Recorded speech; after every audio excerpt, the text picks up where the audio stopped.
வணக்கம். இன்னைக்கு நம்ம 3ஆம் வகுப்பு கணக்கு பயிற்சி நூல் பருவம் 1லிருந்து அலகு 2 வடிவங்களையும் உருவங்களையும் அறிவேன். இந்த அலகு தான் நம்ம இன்னைக்கு பார்க்க போறோம். முதல்ல இருக்கிறது வந்து சமதளம், அப்புறம் வலைதளம். சமதளம் வலைதளம் கொண்ட பொருள்களை வண்ணமிடுறோம். சமதளமா இருக்கிற பொருள்களை ப்ளூ நிறத்திலையும் இந்த நீல நிறத்திலையும், வலைதளம் மட்டும் இருக்கிற பொருள்களை பச்சை வண்ணத்திலையும், சமதளமும் வளையதளமும் இரண்டும் கொண்ட பொருள்களை வந்து இந்த இளஞ்சிவப்பு நிறத்துலையும் வண்ணமிடுறோம். சமதளம் அப்படின்னு சொன்னா கீழே மட்டும் சமமா இருக்கும், அதனுடைய வளைவான எந்த பகுதியும் இருக்காது. அது வந்து புத்தகம், இந்த பரிசு பெட்டி, இந்த பெட்டி, இது மூன்றும் சமதளமா இருக்கிறது. வலைதளமா இருக்கிறது இந்த எலுமிச்சை பழமும் தக்காளி பழம் தான் வலைதளமா இருக்கு. இப்போ இது ரெண்டுத்துக்கும் பச்சை நிறத்துல கொடுத்துக்கிறோம்.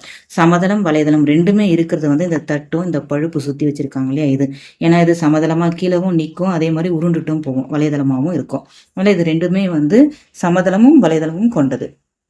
அடுத்தது இரண்டாவது என்னன்னா, சமதளம் மட்டும் கொண்ட பொருள்களை இங்க வந்து வட்டமிடுறோம். சமதளம் கொண்ட பொருள்களை வந்து நம்ம பச்சை வண்ணத்துல இடுறோம். சமதளமா இருக்கிறது எது? இந்த பிரஷ், அப்புறம் இந்த செங்கல், இந்த பெட்டி, இது மூன்றும் சமதளமா மட்டும் இருக்கும். அதனால இதுக்கு வந்து பச்சை நிறத்துல வட்டமிட்டுக்கிறோம்.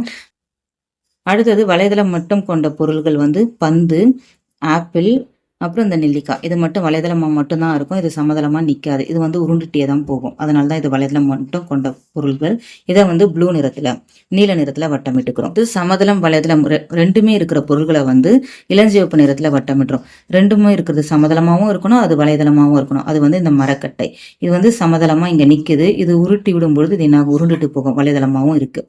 அதே மாதிரி இங்கே வந்து ட்ரம்மு, இதுவும் சமதளமாகவும் இருக்கும், வலைதளமாகவும் இருக்கும். அப்போ இது ரெண்டுமே இரண்டும் கொண்ட பொருள்கள். அதனால இதுக்கு மட்டும் இளஞ்சிவப்பு வண்ணத்துல வட்டமிட்டு இருக்கும். அடுத்தது கொடுக்கப்பட்டிருக்கிற முப்பரிமாண உருவங்களினுடைய விளிம்புகளுக்கு வண்ணம் தீட்ட சொல்றாங்க. முனைகளை வந்து வட்டமிட சொல்றாங்க. இது வந்து கனசதுரம், கனச்செவ்வகம். இதனுடைய விளிம்புகளை பச்சை நிறத்துல நம்ம வண்ணம் போடுறோம், கோடு போடுறோம். இதுக்கும் பச்சை நிறத்துல கோடு போட்டிருக்கோம். அடுத்து வந்து அதனுடைய முனைகளை நம்ம இங்க வட்டமிட்டு இருக்கோம். சிவப்பு நிறத்துல வட்டமிட்டுக்கோங்க முனைகளுக்கு. அடுத்தது வந்து சரியான விடையை டிக் பண்ணுறோம். கனசதுரத்தில் உள்ள விளிம்புகள், இப்போ இந்த படத்தை பார்த்தீங்கன்னா தெரியும், விளிம்புகள் மொத்தம் எத்தனை விளிம்புகள் இருக்குன்னு எண்ணினீங்கன்னா மொத்தம் 12 விளிம்புகள் இருக்கும். கனசதுரமாக இருந்தாலும் சரி, கனச்செவ்வகமாக இருந்தாலும் சரி, அதுக்கு மொத்தம் 12 விளிம்புகள் இருக்கு. கனச்செவ்வகத்தில் உள்ள முகங்களின் எண்ணிக்கை, முகங்கள் வந்து 6 முகங்கள், அதாவது பக்கங்கள் சுற்றி 4 பக்கம், மேல்புறம் கீழ்ப்புறம், அது மொத்தம் 6. அதுதான் முகங்களின் எண்ணிக்கை.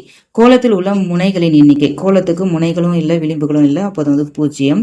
அடுத்தது வந்து கனச்செவ்வகத்தில் உள்ள விளிம்புகள் எண்ணிக்கை, கனசதுரமாக இருந்தாலும் கனச்செவ்வகமாக இருந்தாலும் விளிம்புகள் மொத்தம் 12 தான், 12. சரியான விடையை வட்டமிட்டு வண்ணமிடுக. சரியான விடைக்கு இந்த வட்டத்தில் வண்ணமிட சொல்றாங்க. இங்க ஒரு ராக்கெட் இருக்கு, இந்த ராக்கெட்ல என்னென்ன முப்பரிமாண உருவங்கள் இருக்குன்னு கேட்குறாங்க. இதுல இருக்கிறது உருளையும் கூம்பும் தான் இருக்கு. அப்போ உருளை கூம்பு. யாழினி வந்து அவங்க அம்மா கூட மகிழுந்துல பயணம் போயிட்டு இருக்கா. அப்போ எதிர வந்து ஒரு பேருந்து வருது. அப்போ அவங்க அம்மா வந்து அந்த பேருந்தை காட்டி சொல்றாங்க, இது கனச்செவ்வக உருவம் அப்படின்னு சொல்றாங்க. அப்போ அதனுடைய சக்கரம் என்ன உருவமா இருக்கும் அப்படின்னு யாழினிக்கு நம்ம உதவணும். அதனுடைய சக்கரம் வந்து உருளை. ஒரு தீப்பெட்டின் ஒவ்வொரு முனையிலும் ஒரு பொட்டு ஒட்டணும். அப்படி ஒட்டுனா எத்தனை பொட்டுகள் தேவைப்படும் அப்படின்னா 8 பொட்டுகள் தேவைப்படும். ஒவ்வொரு முனையில ஒட்டும் பொழுது தீப்பெட்டி வந்து கனச்செவ்வக வடிவம், அதனுடைய முனைகள் வந்து 8 முனைகள் இருக்கு. அடுத்த கேள்வி, பிரபு தன்னுடைய தோட்டத்துக்கு நீர் பாய்ச்சுறான் இந்த பழுப்பு மூலயமா. அப்ப குழாயின் வழியே தண்ணீர் முழு வேகத்துல போகுது. வேகமா இந்த குழாய் வழியா தண்ணி போகுதுன்னா இந்த குழாய் வந்து இந்த குழாய் வந்து என்ன உருவமா மாறி இருக்கும் அப்படின்னா அது வந்து உருளைவா மாறி இருக்கும். உருளை மற்றும் கூம்பு சேர்ந்த ஒரு உருவத்தை வரைய சொல்றாங்க. நான் வந்து இந்த படத்தை வரைஞ்சிருக்கேன். நம்ம பென்சில் வரைஞ்சாலும் அது சரியா இருக்கும். அடுத்தது இந்த முப்பரிமாண உருவம், இங்க கொடுக்கப்பட்டிருக்க அந்த முப்பரிமாண உருவத்தை நம்ம அச்சு பதிச்சா நமக்கு என்ன வடிவம் கிடைக்கும், அதனுடைய பெயரை எழுதணும். இந்த வடிவத்தை வந்து அச்சு பதிச்சா இந்த மாதிரி வடிவம் கிடைக்கும், அதனுடைய பெயர் வந்து சதுரம். இது வந்து கனச்செவ்வகம், இது அச்சு பதிச்சா நமக்கு இந்த மாதிரி வடிவம் கிடைக்கும், இது வந்து செவ்வகம். இது வந்து அச்சு பதிச்சா அது கீழ்பாகத்தை எடுத்து அச்சு பதிச்சா நமக்கு வந்து வட்டம் கிடைக்கும், அப்போ அது வந்து வட்டம். இந்த முக்கோண பட்டகத்தை அச்சு பதிச்சா நமக்கு இந்த மாதிரி ஒரு வடிவம் கிடைக்கும், அது வந்து முக்கோணம்.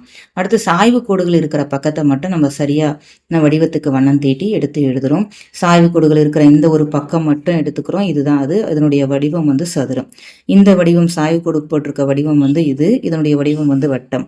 இது வந்து இந்த வடிவம் முக்கோணம், இந்த வடிவம் வந்து இது வந்து செவ்வகம்.